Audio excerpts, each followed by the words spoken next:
જન્માદ્યસ્ય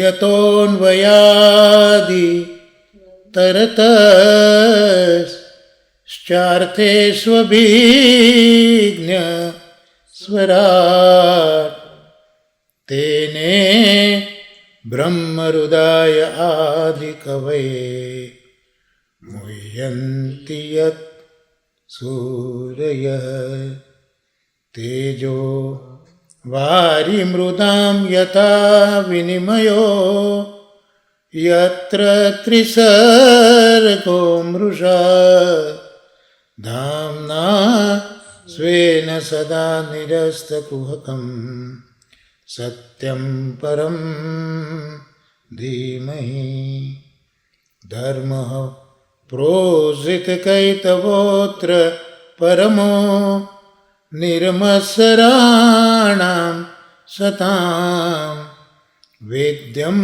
વાસ્તવમત્ર વસ્તુ શિવદં તાપત્રયોન્મૂલનમ શ્રીમદ્ભાગવતે મહામુનિકૃતે કિં વા પરૈરીશ્વર સદ્યો રુદ્યવરુદ્યતેત્ર કૃતિભિઃ શુશ્રૂષુભિઃ તત્ક્ષણાत् નિગમકલ્પતરોર્ગલિतं ફલં સુખમુખાદમૃતદ્રવ સંયુतं પિબત ભાગવतं રસમાલયં મુહુરહો રસિકા ભુવિ ભાવુકા.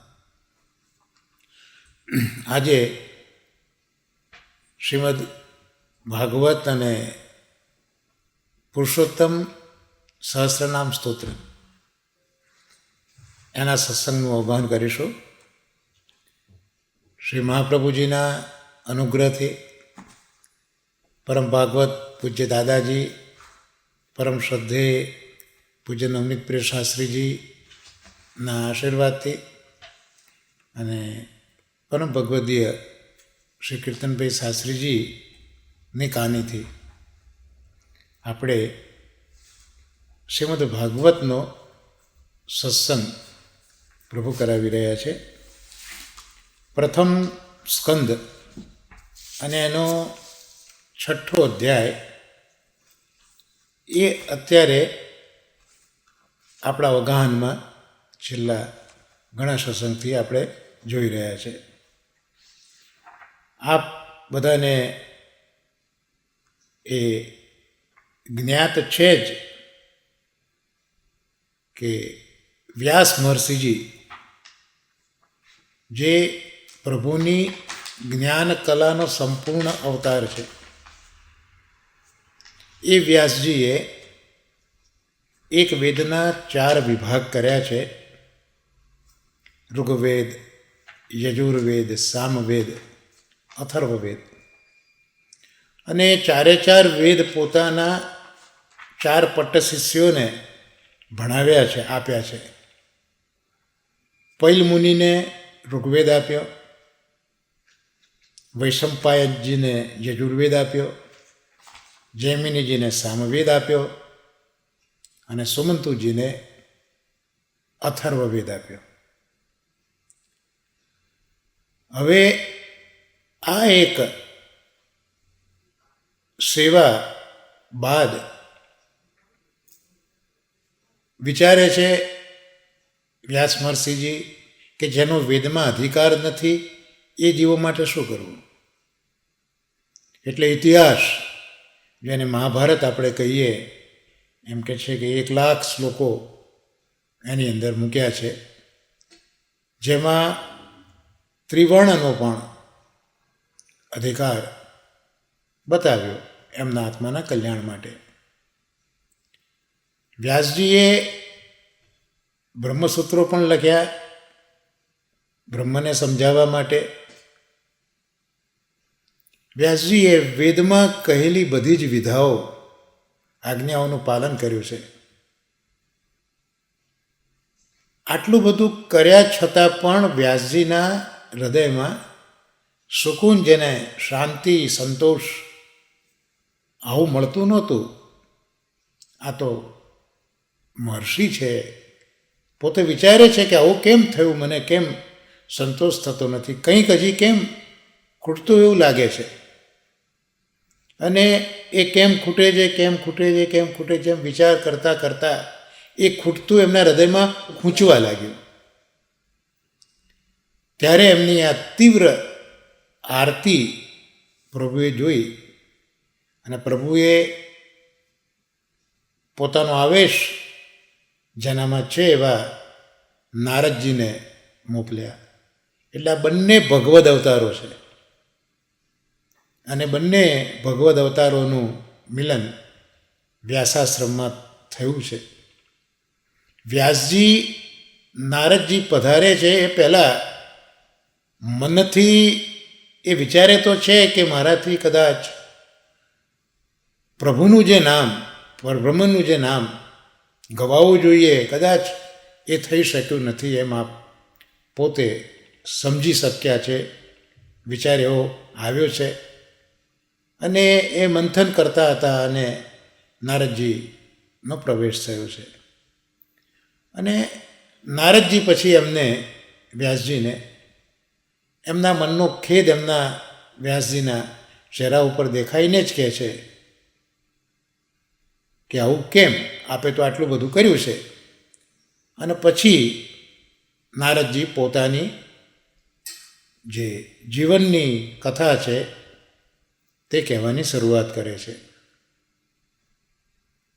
એટલે પ્રથમ સ્કંદના 4, 5 અને 6 અધ્યાયમાં નારદજીએ પોતાની જીવન કવનની રજૂઆત કરી છે અને એમાં ખાસ કરીને સત્સંગ અને ભગવદ સેવા એનો જે અનુભવ કર્યો છે એ નારદજીએ પોતાની 5 વર્ષની આયુથી વર્ણન કરતાં કરતાં 5મા અધ્યાયની અંદર એમની મા જ્યારે મૃત્યુ પામી પછી જે પ્રભુની ખોજમાં એ નીકળ્યા છે અને જે અનુભવ બધા થતાં થતાં એમને કઈ રીતે પ્રભુનો અનુભવ થયો, પ્રભુ એમને જે આજ્ઞા કરી, પ્રભુ એમને ભક્તિનું દાન કર્યું, પણ આ બધું સત્સંગનું પરિણામ છે, ભગવાનના ગુણાનુવાદનું કારણ છે.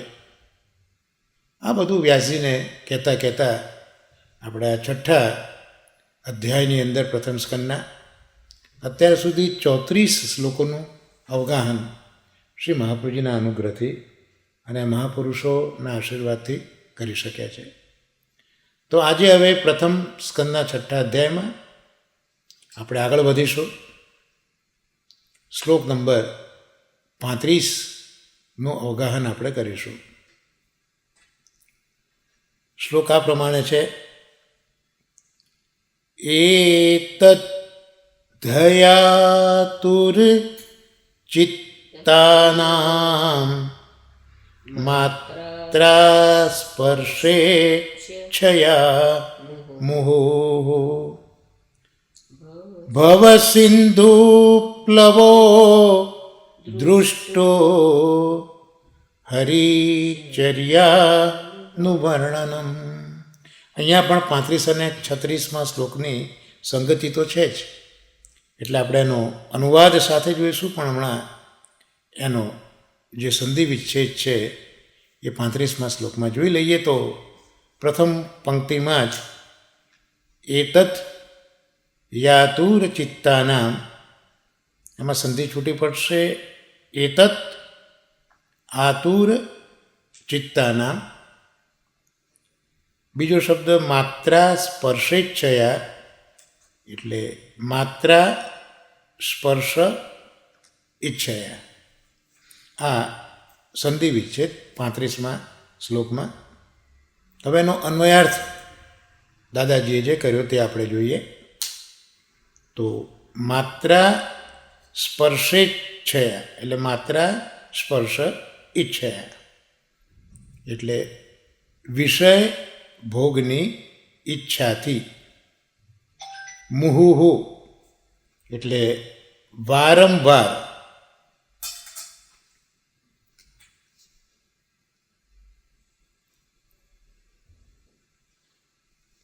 મુહુહુ એટલે વારંવાર. આતુર ચિત્તાનામ એટલે વ્યગ્ર ચિત્તવાળા જીવોને એતત એટલે આ હરિચર્યાનું વર્ણનમ, હરિચર્યા વત્તા અનુવર્ણનમ, હરિચર્યાનું વર્ણનમ, શ્રીહરિના ચરિત્રોનું વર્ણન, હિ એટલે સાચે જ,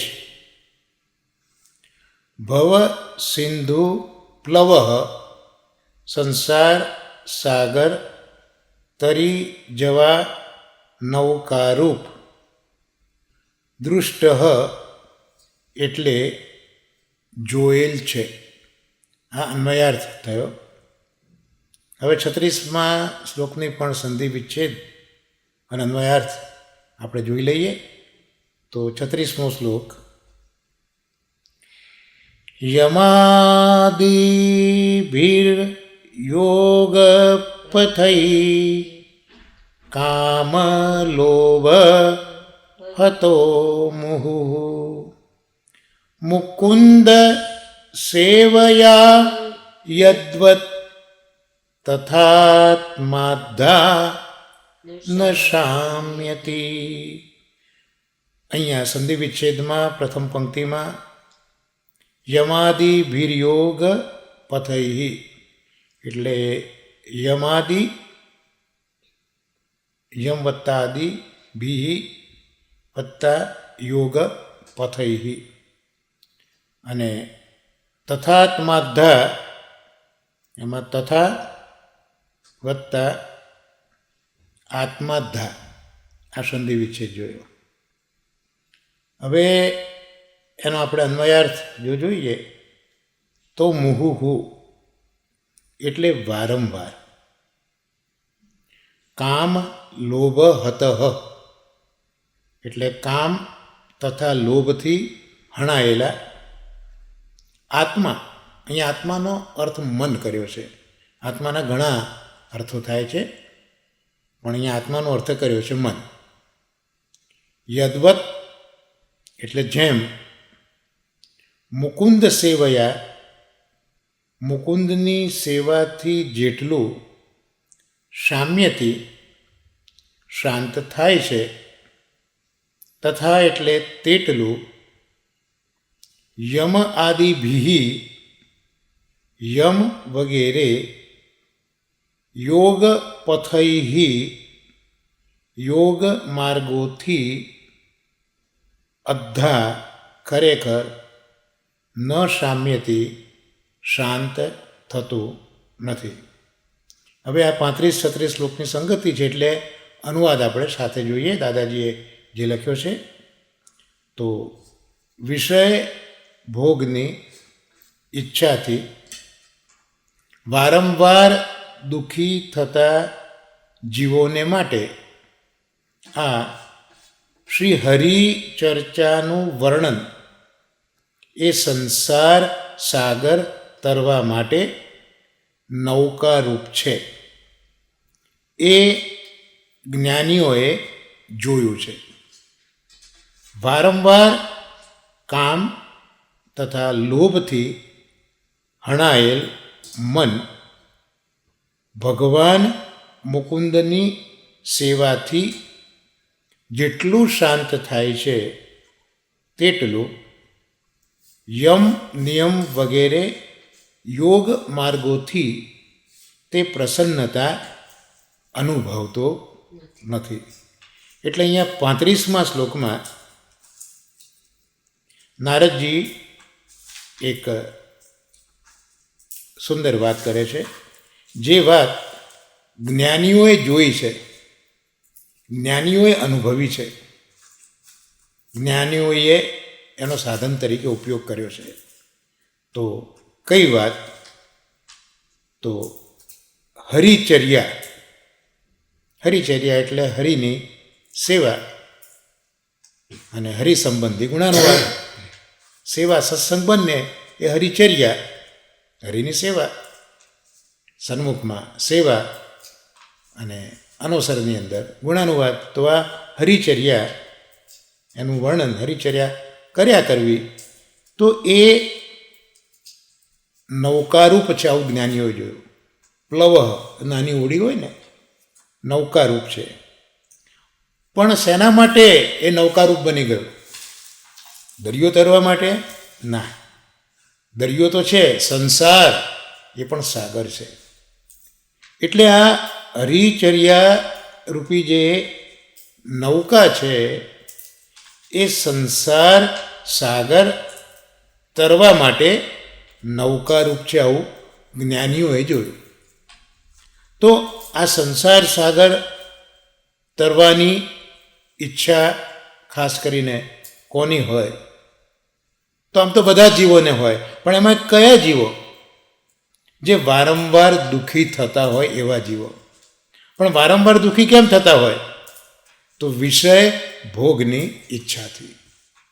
5 જે જ્ઞાનેન્દ્રિયો છે એના વિષયો, એના ભોગ, એ ભોગવવાની ઈચ્છા વારંવાર એમને થયા જ કરે છે. કારણ કે આ એક એવો અગ્નિ છે કે જે ભોગવવાથી વધારે પ્રજ્વલિત થાય છે, ઉલવાતો નથી. એટલે અહીંયા એ બતાવ્યું કે જે જીવોને વિષયો ભોગવવાની ઈચ્છા વારંવાર થતી હોય છે એનાથી દુઃખી થતા હોય છે. શ્રીમદ ભગવદ્ ગીતામાં આજ્ઞા કરી છે ને, સંગાત સંજાયતે કામ, કામાદ ક્રોધો વિજાયતે, ક્રોધાદ ભવતી સંમોહ, સંમોહાત સ્મૃતિ વિભ્રમ. એટલે આ રીતે છેવટે પછી સ્મૃતિ ભ્રંશાત બુદ્ધિનાશો અને બુદ્ધિનાશાત પ્રણશતિ. આ એક સુંદર લેડર શ્રી કૃષ્ણે શ્રીમદ ભગવદ્ ગીતામાં બતાવી. એટલે આ સંગની ઈચ્છા, વિષય ભોગની ઈચ્છા, એ સંગની ઈચ્છા, એ પછી વારંવાર જો થઈ જાય તો લોભ લાગે ભોગવવાનો, અને ન થઈ તો પછી ક્રોધ આવે. તો આનાથી પેલો જીવ વારંવાર દુઃખી થાય છે. હવે એને ભવસાગર પાર કઈ રીતે કરવાનો?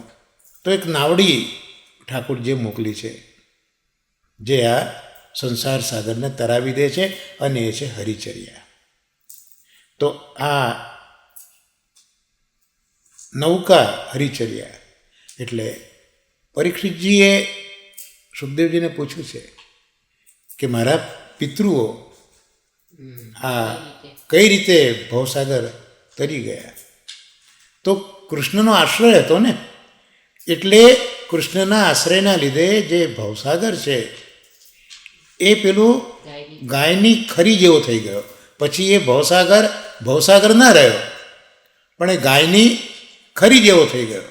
એટલે ગાયની ખરી હતી એટલે તરત જ પાંડવો એને ઉલ્લંઘી શક્યા, કારણ કે પ્રભુની એમના પર કૃપા હતી. એટલે અહીંયા એ બતાવ્યું કે ભગવદ નામ એ એક હોડી છે જે ભવસાગરને તરાવે છે. પાંડવોએ પણ હરિચર્યા જ કરી હતી. એનાથી આ જે સમુદ્ર હતો એ સમુદ્ર એ ગાયની ખરી બની ગયો. એટલે તરત પરીક્ષિત પૂછે છે તો પછી કૌરવો કેમ ન કરી શક્યા? તો કે ગાયની ખરી તો હોય, પણ એમાં જો કીડી મંકોડી હોય તો એ ગાયની ખરીને પણ પાર કરી ન શકે. એટલે કૌરવો હતા એ આ હરિચર્યાથી વિમુખ હતા. તો આ હરિચર્યા રૂપી નૌકા ભવસાગર તરવાની એવા જીવો માટે જે લોકો વિષય ભોગની ઈચ્છા વારંવાર કરવાથી દુઃખી બન્યા છે. અને હવે આગળ કહ્યું કે આ જીવોનું જે મન છે એ હણાઈ ગયું છે. શેનાથી? વારંવાર કામ અને લોભથી. જે હમણાં જ આપણે કહ્યું કે જો પૂર્તતા થઈ કામની તો પાછું ફરી એ તરફ મન જાય, અને જો પૂર્તતા ન થઈ તો પછી મન હણા એટલે લોભ ઊભો કરી દે, ક્રોધ પણ ઊભો કરે. તો વારંવાર કામ અને લોભ એનાથી મન આપણું છેદાઈ ગયું છે, હણાઈ ગયું છે. એનાથી શું થાય કે આપણું મન મુકુંદની અંદર પ્રવેશી ના શકે. ભગવાન મુકુંદમાં આપણું મન જોડાઈ ન શકાય. અને મનને માધવ સાથે મેળવવું એ તો મોટો પુરુષાર્થ છે. પણ અહીંયા જે હણાયેલું મન છે લોભ અને કામથી, એ મુકુંદમાં પ્રવેશી શકતું નથી, કારણ કે અશાંત છે. તો એ હણાયેલા મનને શાંત કરવા માટે શું છે? તો ભગવાન મુકુંદની સેવા. ભગવાન મુકુંદની સેવા આ અશાંત અને હણાયેલા, કારણ કે હણાયેલું મન છે એટલે અશાંત જ હોય. તો આ ભગવાન મુકુંદની સેવા, હરિચર્યા, એનાથી પેલું મન એ શાંત થાય છે. અને મન જે શાંત થાય છે એની સરખામણી કરી કે ભાઈ મન શાંત કરવા હરિચર્યા સિવાય પણ ઘણા સાધનો છે. યમ નિયમ, આસન, પ્રાણાયામ, પ્રત્યાહાર, અષ્ટાંગ યોગ પણ મનને શાંત કરવાનો ઉપાય તો શાસ્ત્રોએ બતાવ્યો છે. તો અહીંયા એટલે સરખામણી કરી કે ભાઈ હરિચર્યાથી મન શાંત થયું, પણ યમ નિયમથી પણ મન તો શાંત થાય છે, યોગ માર્ગથી પણ થાય છે, પણ મુકુંદની સેવાથી મન જેટલું શાંત થાય છે એટલું યમ નિયમ અને યોગ માર્ગથી મન પ્રસન્નતા અનુભવતું નથી. એટલે યમ, નિયમ, યોગ વગેરે જે સાધનો બતાવ્યા મનને શાંત કરવાના, એ બધા હરિચર્યા આગળ તો બહુ જ ગૌણ છે. એટલે હરિચર્યા અશાંત મનને જેટલું શાંત કરી દે છે એટલું સક્ષમ યોગ વગેરે કે ધ્યાન વગેરે એ અન્ય સાધનો એ એટલા મનને શાંત કરી શકતા નથી. એ આ 35 ને 36 શ્લોકમાં કહેવામાં આવ્યું. હવે દાદાજી એમાં જે તત્વસુધા લખી છે એમાં જે પેલો શબ્દ આવ્યો 35 શ્લોકમાં, માત્રા સ્પર્શેચ્છયા. માત્રા સ્પર્શેચ્છયા એટલે ત્યાં આપ વિશેષમાં સમજાવે છે કે વિષયો એનો મનથી વિચાર આપણે જીવ કરતો હોય, મનથી વિચાર કરે, અને કાયાથી એનો સ્વાદ લે. આ વિષયો કઈ રીતે મનને ક્લુષિત કરે છે, અશાંત કરે છે, એની એક રીત બતાવી કે પહેલાં મન એ વિષયનો વિચાર કરે છે. સંગાત સંજાયતે કામ જ હમણાં આપણે જોયું, એ વિચાર કરે છે મન એનો કે આ મારે વિષય ભોગવવો છે. અને પછી એ કાયા એ વિચારેલા વિષયનો સ્વાદ એ જીવનમાં લાવે છે. તો આનાથી શું થશે કે માનસિક વિચાર અને કાયાથી સ્વાદ, તો એનાથી મનુષ્યનું જીવન વિષમય બને છે. એટલે વિષય એ જીવનને વિષ આપનારા બને છે. જ્યારે તમે મનથી એનું અનુસંધાન કરો અને શરીરથી તમે એને આસ્વાદન કરો ત્યારે આ જીવન એ વિષમય બની જાય છે.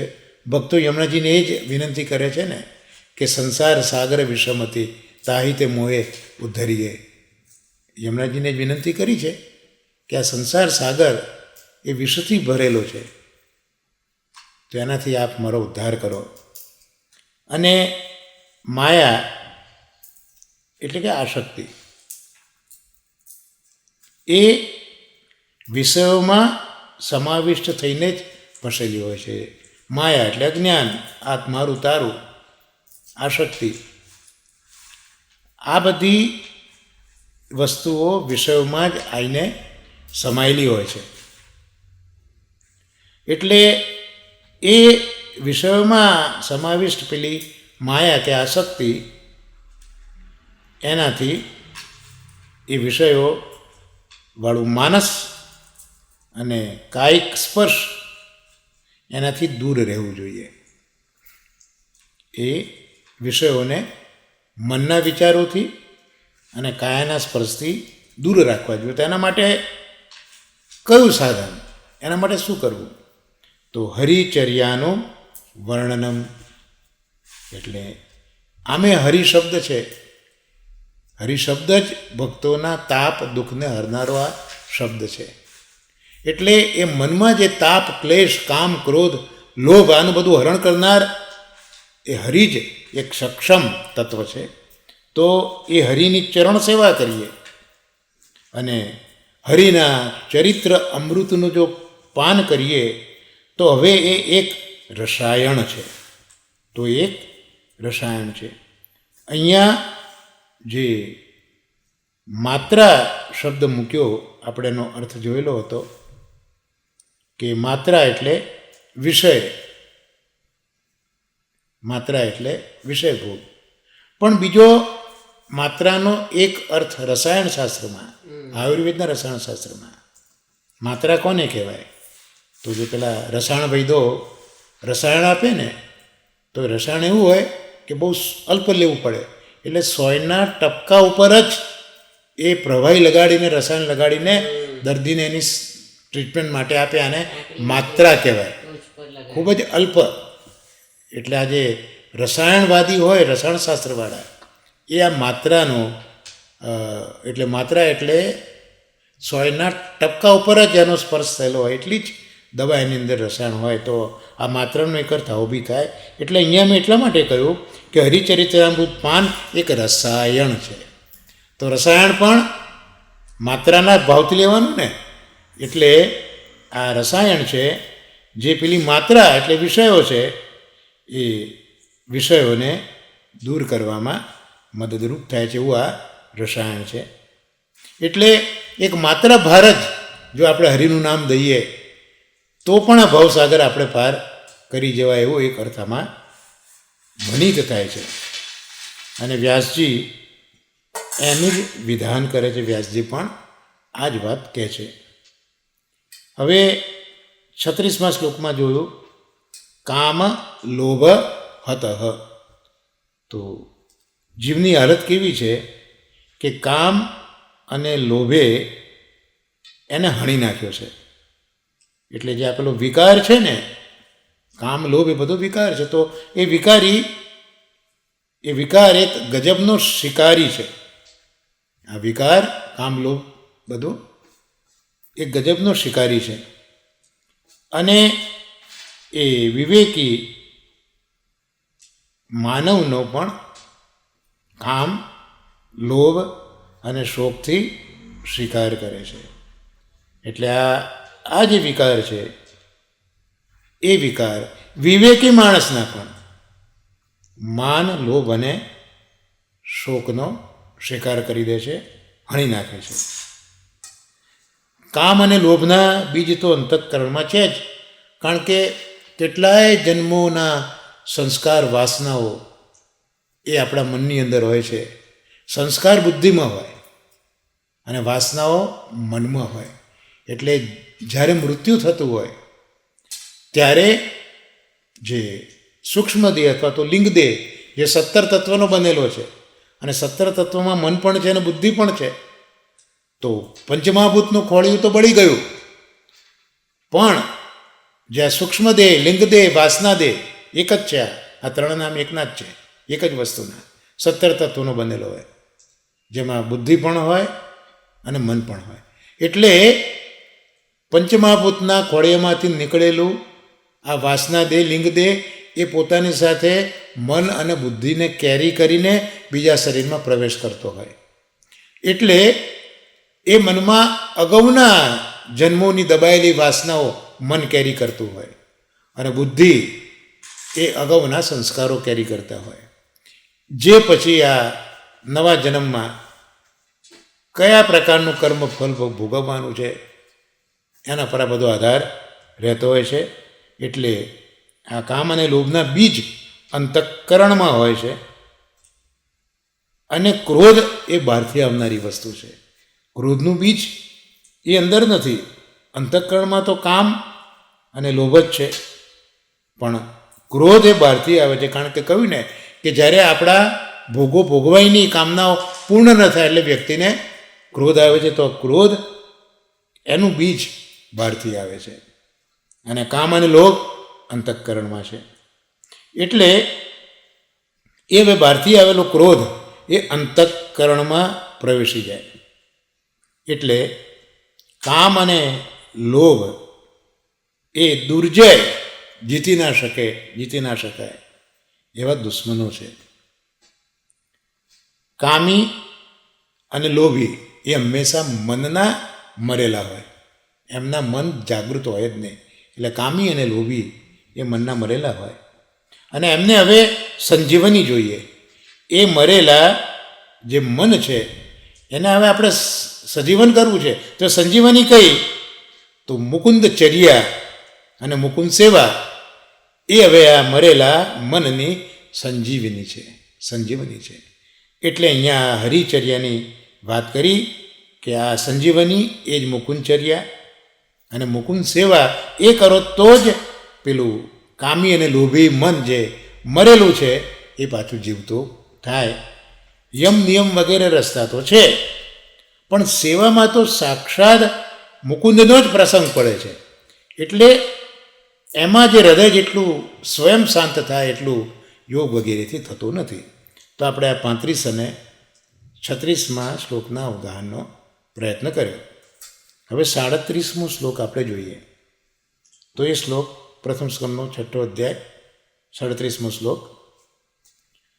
સર્વં તદીદમાખ્યાતં યત પૃષ્ટોહમ ત્વયા નઘ જન્મ કર્મ રહસ્યમ મે ભવતશ્ચાત્મ તોષણમ. આમાં સંધિ વિચ્છેદ જોઈએ તો 37મા શ્લોકમાં પ્રથમ પંક્તિમાં તદિદ માખ્યાતમ, ત્યાં સંધિ છૂટી પડશે. તત વત્તા ઇદમ વત્તા આખ્યાતમ.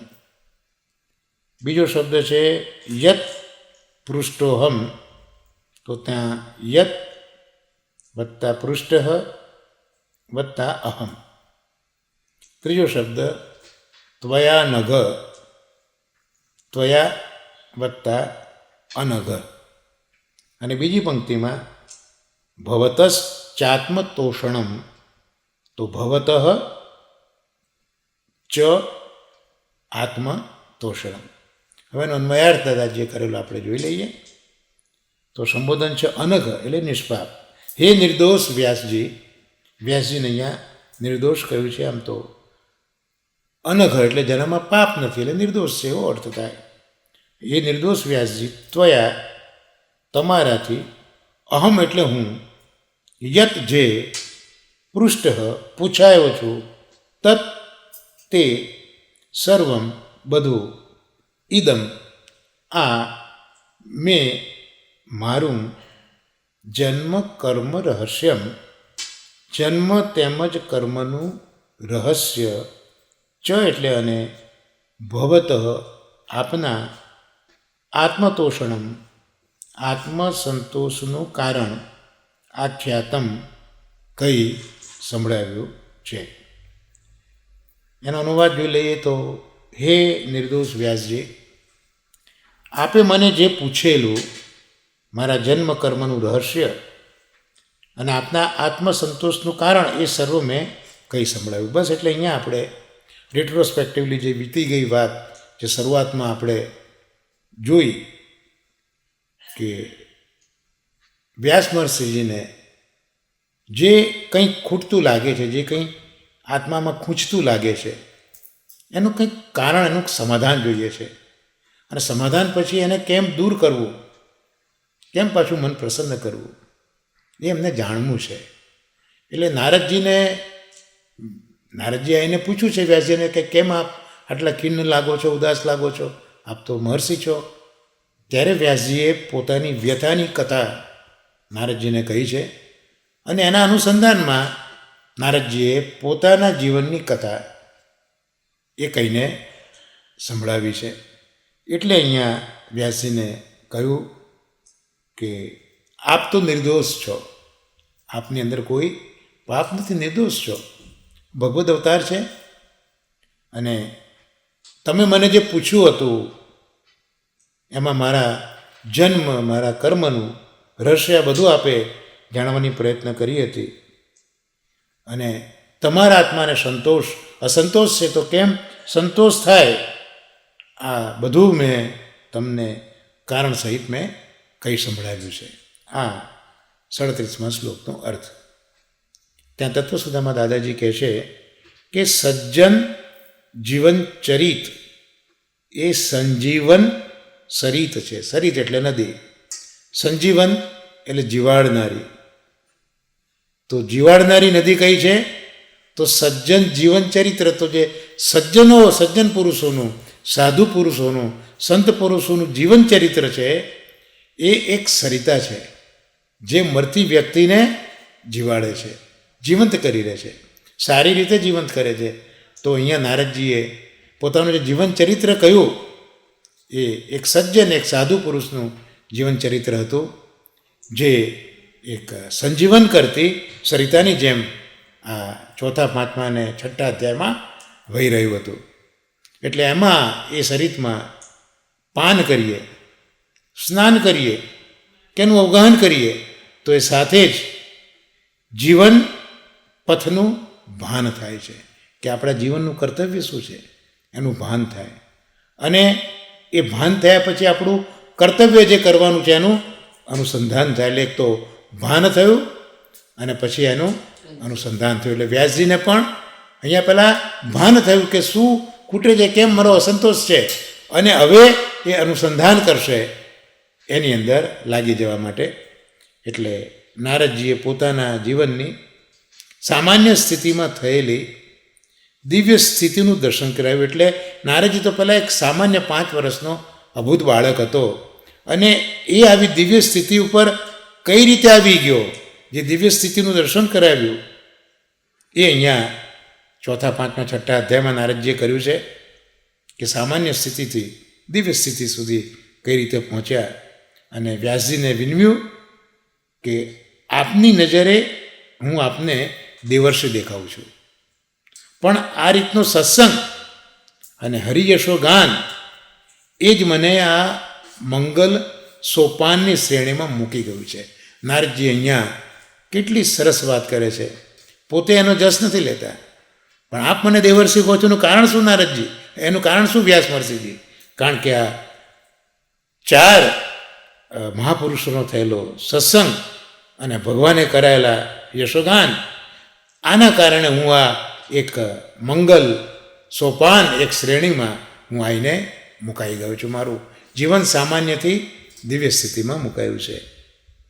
અને આપ અને અન્ય પણ તેના જ અનુપાનથી ભગવાનને રાજી કરી શકશો. આ મારો જાતનો અનુભવ છે. તો હું તમને એટલા માટે કહું છું કે અમારો જાત અનુભવ છે. આપણે લૌકિકમાં પણ કોઈ કંઈક રોગ થયો હોય ને આપણે કોઈક ઔષધ કે ઓષધ લીધું હોય તો એનાથી સારું થયું તો કે મને તો આનાથી સારું થયું છે, કે કોઈ ડૉક્ટર પાસે જઈને સારા થયા હોય તો આ ડૉક્ટરથી મને સારું થયું છે, તો મને આ રીતનું સારું થયું છે. તો આપણે સૂચન કરીએ એમ આ જે વસ્તુ છે હરિનામ, હરિસેવા, એ અન્ય અને આપને હું આ બતાવું છું જેથી ભગવાનને આપ રાજી કરી શકશો.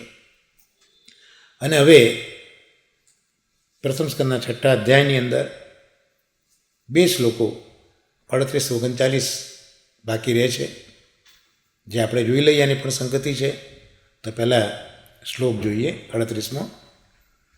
એવં સંભાષ્ય ભગવાન નારદો વાસવી સુતમ આમંત્ર વીણાં રણયન યયૌ યાદૃચ્છિકો મુનિ.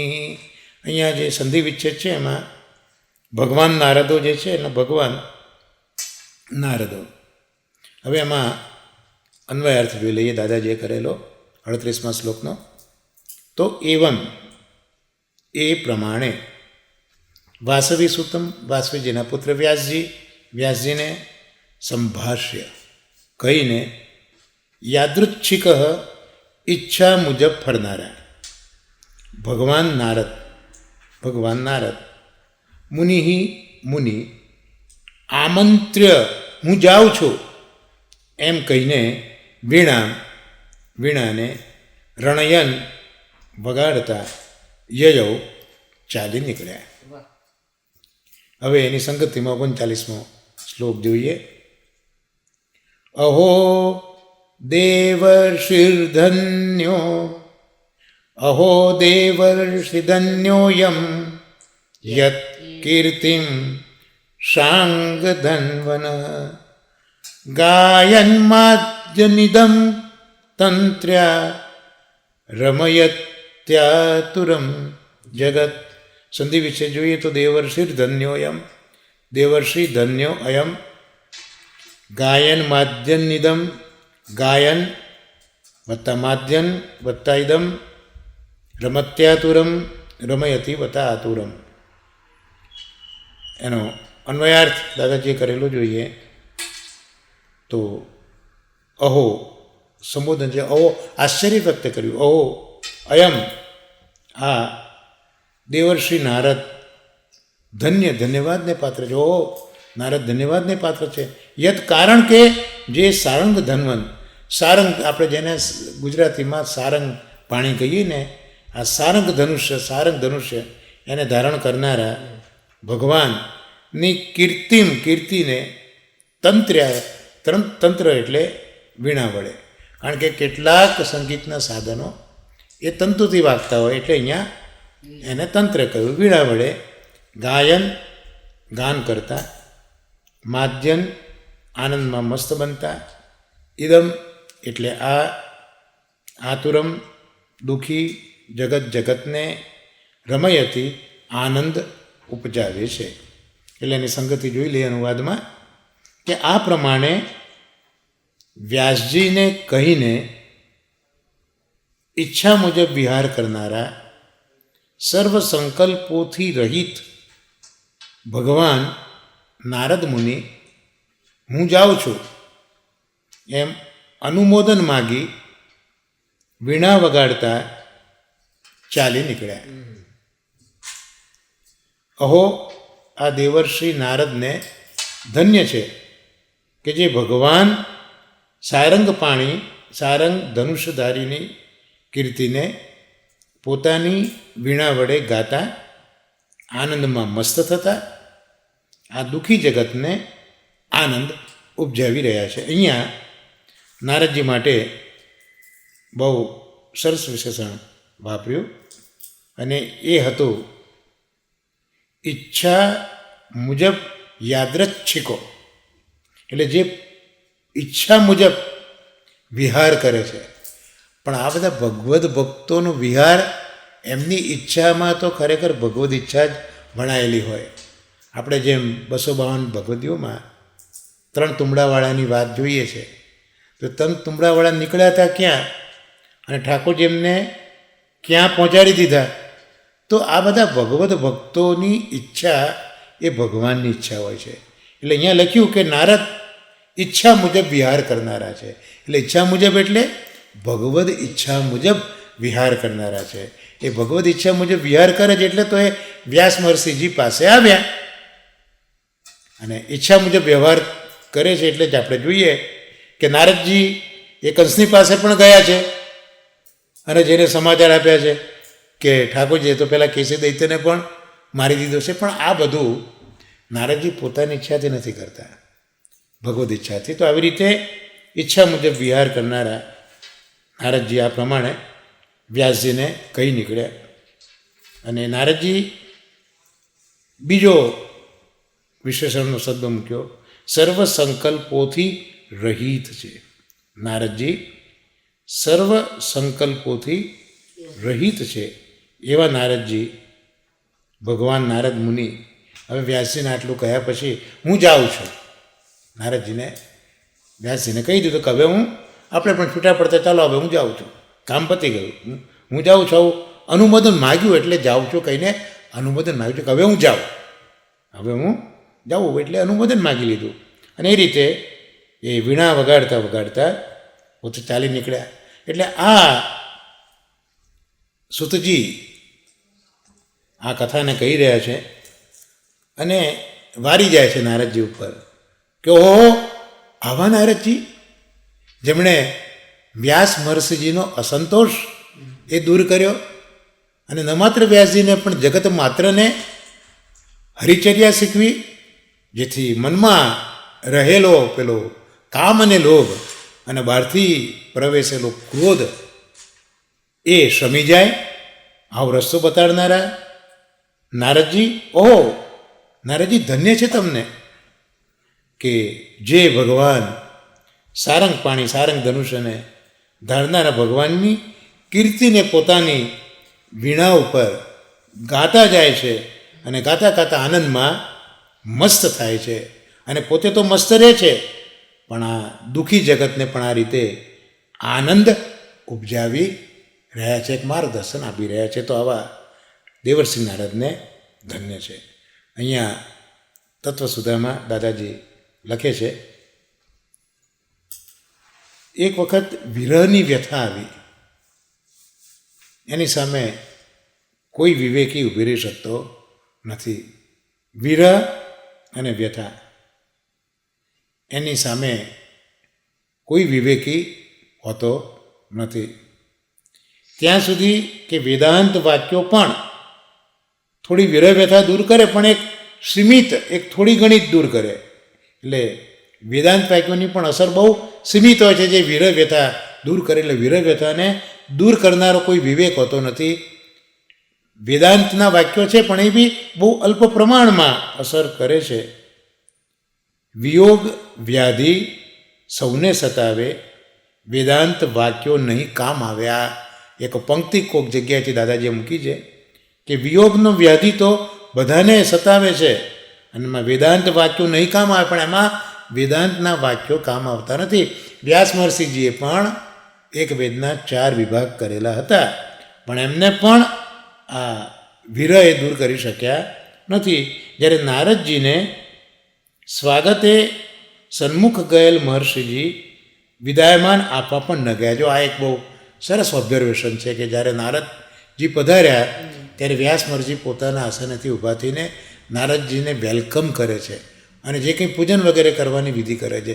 પણ હવે નારદજી જ્યારે જઈ રહ્યા છે ત્યારે એ વિવેક વ્યાસ મહર્ષિજી ભૂલી ગયા છે, ચૂકી ગયા છે, પણ એને અવિવેક ગણવાનો નથી. નારદજી સ્વાગત, જ્યારે વ્યાસજી નારદજીના સ્વાગત વખતે તો સન્મુખ થયા, પણ વિદાયમાન આપવા એ ગયા નથી. એનું અનુસંધાન જ નથી રહ્યું, કારણ કે નારદજીના વાક્યની જે અસર થઈ છે એટલે હવે એમને એમના વિરહનો ઉપાય મળી ગયો છે. મિલત એક દુઃખ દારૂણ દેહી, બિછુરત એક પ્રાણ હરી લેહી. વ્યાસજીનો આ અભિનય નથી, અને એ નથી અભિનય, એ વ્યાસવી સુત કહ્યું છે. એટલે વ્યાસવી સુત કહીને એ બતાવે છે કે વ્યાસજીનો આ અવિવેક નથી.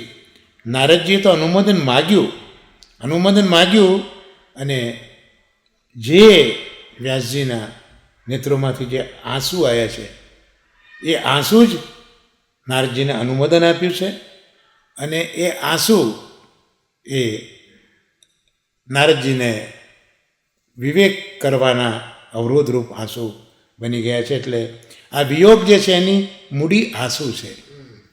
એ આંસુ ખૂટતા નથી, એ આંસુ તૂટતા નથી.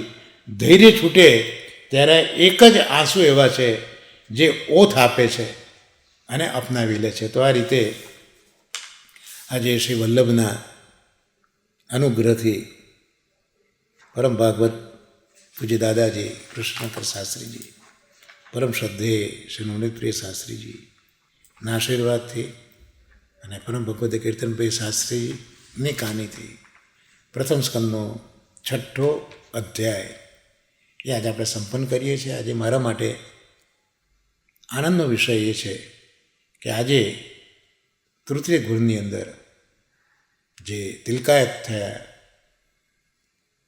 વિઠ્ઠલનાથજી, એ વિઠ્ઠલનાથજી 7મા તિલકાયત એમનો આજે ઉત્સવ છે.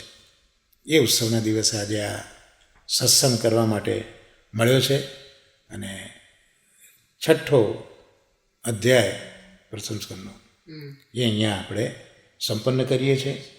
એટલે હવે આગલા સત્સંગમાં શ્રી મહાપ્રભુજી જેમ પ્રેરણા કરશે એ જોઈશું. અહીંયા મધ્યમ અધિકારી પ્રકરણ આજે સંપન્ન થયું અને હવે ઉત્તમ અધિકારી પ્રકરણનું અવગાહન આપણે જેમ શ્રી વલ્લભ કરાવશે તેમ આપણે કરવાનો પ્રયત્ન કરીશું.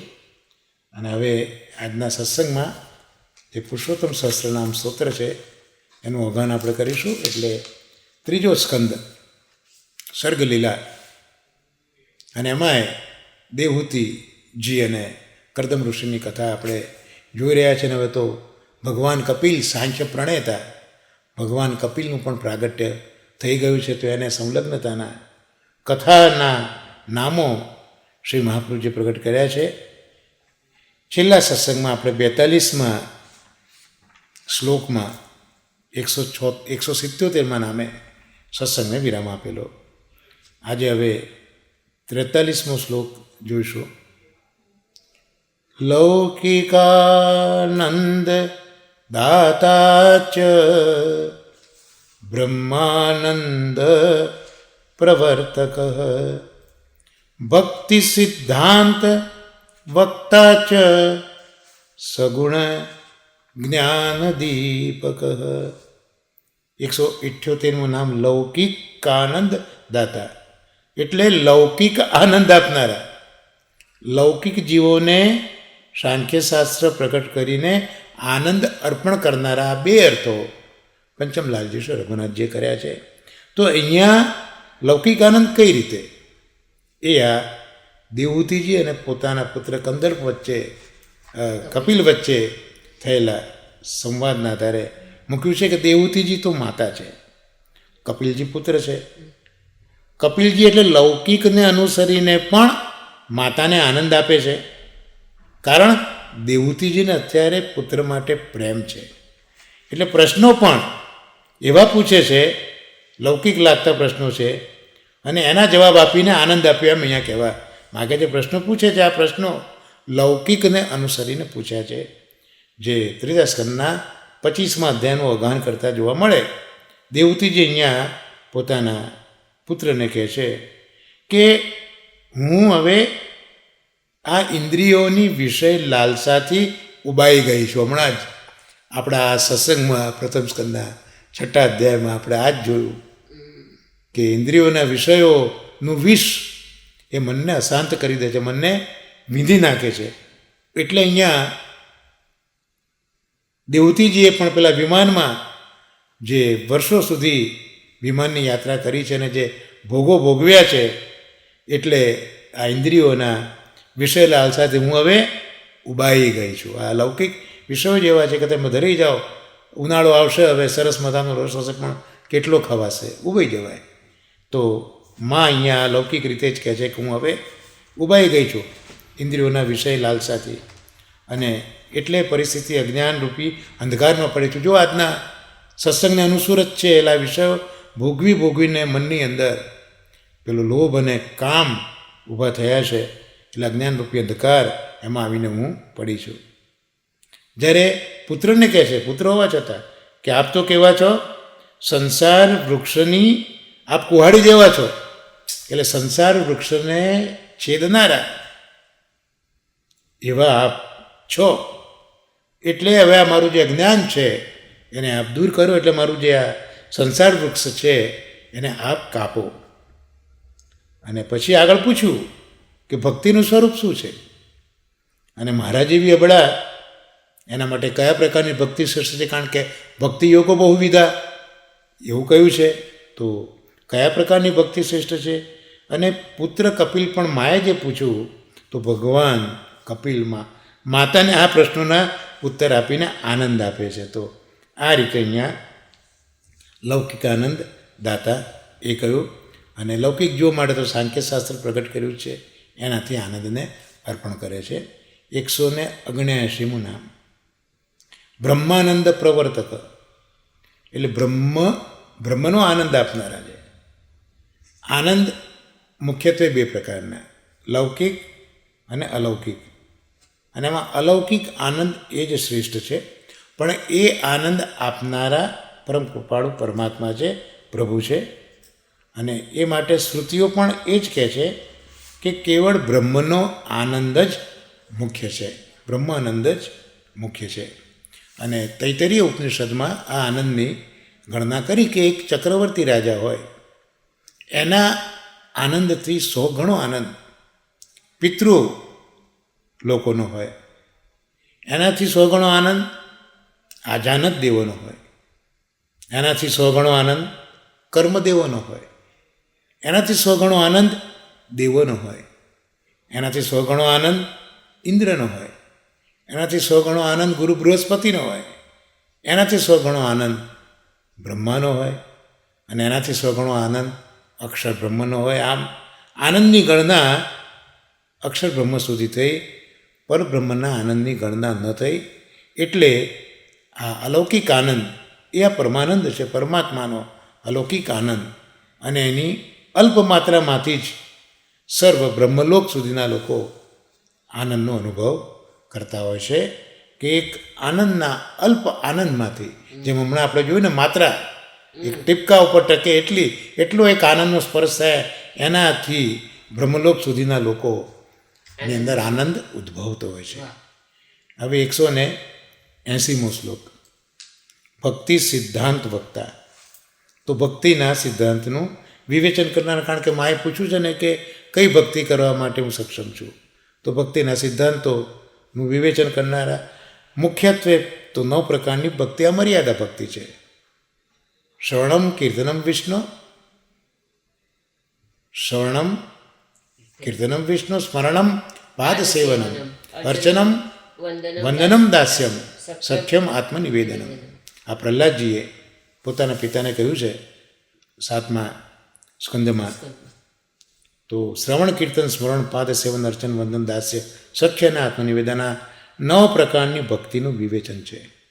હવે આ 9 પ્રકારની ભક્તિને ગુણીએ, પરસ્પરથી ગુણીએ તો 9 9 81 તો પ્રકાર આ થાય. અને નિર્ગુણ ભક્તિ, એ નિર્ગુણ ભક્તિના પાછા 3 અલૌકિક સત્વ રજ અને તમ. તો આ 84 પ્રકારની ભક્તિનું આખ્યાન શાસ્ત્રોમાં જોવા મળે છે. તો આ 9 પ્રકારની મુખ્ય ભક્તિનું વિવેચન કરનારા પ્રભુ છે. ગીતામાં શ્રી કૃષ્ણ પણ આજ્ઞા કરે છે કે અનન્ય ભક્તિથી જ હું મળું છું. જે મારી અનન્ય ભક્તિ છે એને જ હું, અનન્ય ચિંતયંતો, અનન્ય થઈને જે મારી ભક્તિ કરે છે એને હું મળું છું, અને ભક્તિ વડે જ મને જાણો.